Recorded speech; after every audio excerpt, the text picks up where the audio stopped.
आज हम प्रेरणादायक कहानी जानेंगे।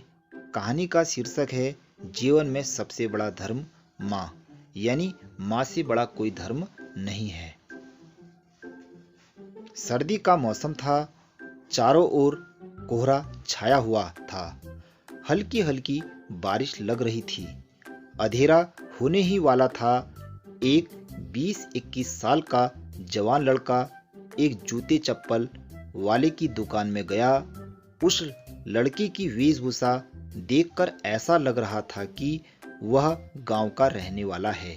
जब उस लड़के ने दुकानदार से अपनी माँ के लिए चप्पल दिखाने का आग्रह किया तो इससे स्पष्ट हो गया कि वह अवश्य ही गांव का रहने वाला है, क्योंकि उसके बात करने के तरीके से लग रहा था।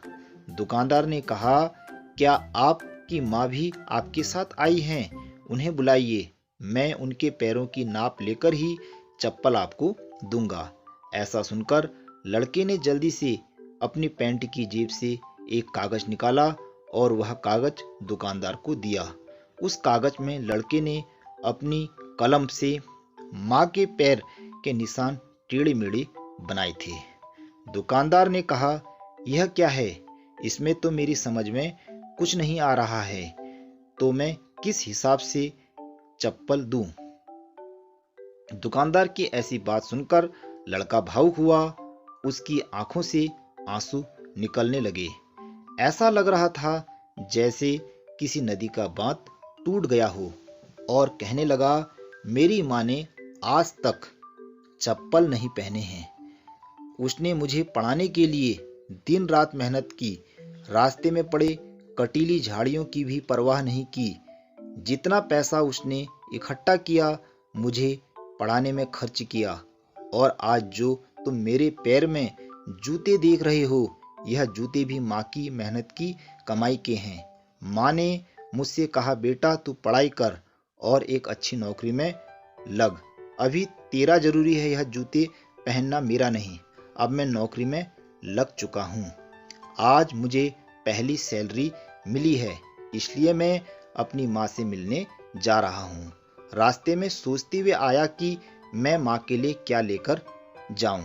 तब मैंने सोचा, जब मेरी माँ मेरी सफलता के लिए दिन रात मेहनत करती थी, रास्ते में पड़े कटीली झाड़ियों की परवाह भी नहीं करती थी, तो मैं आज अपनी माँ के लिए एक जोड़ी चप्पल लेकर जाता हूँ।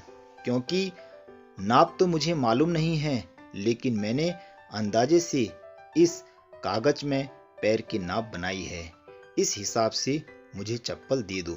लड़के की बात सुनकर दुकानदार भी भावुक हुआ।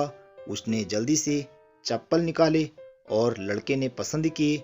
दुकानदार ने उसे बॉक्स में पैक किया। लड़के ने कहा, कितने पैसे हुए?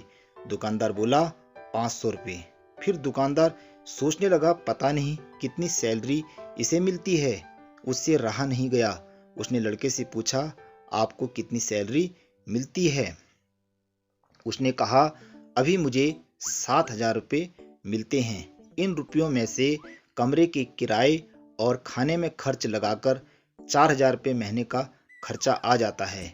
शेष बचे रुपये वह मेरी माँ के लिए हैं। दुकानदार बोला, यह चप्पल ज़्यादा महंगे तो नहीं हो गई? लड़का बोला, नहीं, माँ के लिए कुछ भी महंगा नहीं है। उसने दुकानदार को रुपए दिए और चप्पल लेकर दुकान से बाहर निकला। तब दुकानदार ने लड़के से कहा, भैया एक बार रुको। उसने उसी साइज का एक चप्पल का बॉक्स और पैक किया और कहा, यह ले जाओ। माँ से कहना यह चप्पल आपके दूसरे बेटे ने दिया है, और माँ से कहना यदि पहली वाली चप्पल टूट जाए तो दूसरी वाली चप्पल जरूर पहन लेना, लेकिन नंगे पैर मत चलना, और माँ को मेरा प्रणाम कहना। लड़का भी दुकानदार की बातें सुनकर भावुक हुआ और बोला, जरूर। फिर लड़का दुकान से जाने लगा। दुकानदार ने फिर उसे रोका और कहा, रुको, मैं आपसे आखिरी चीज मांग रहा हूँ। आपने जो अपनी जेब में माँ के पैर की नाप का कागज रखा है, जिस पर माँ के पैर के निशान हैं, उसे आप मुझे दे दो। ऐसा सुनकर लड़के ने झट से उसे दुकानदार को दे दिया। उसके बाद लड़का अपने घर को चला गया। दुकानदार अपनी दुकान के अंदर आया और जिस कागज पर माँ के पैर के निशान थे उसे उसने जहाँ पर वह पूजा करता था वहाँ रख दिया। जब दुकानदार के नौकर ने ऐसा देखा तो वे दुकानदार से कहने लगे, भाई जी आप ऐसा क्यों कर रहे हैं? तब दुकानदार ने अपने नौकरों से कहा, आज मैंने लक्ष्मी जी के पग देखे हैं, बस उन्हें पूजा में रख रहा हूँ और जब तक यह कागज में बने पग मेरी दुकान में रहेंगे तब तक मेरी दुकान की तरक्की होती रहेगी। वास्तव में वह महिला माँ लक्ष्मी का रूप है जिसका इतना संस्कार वाला बेटा है।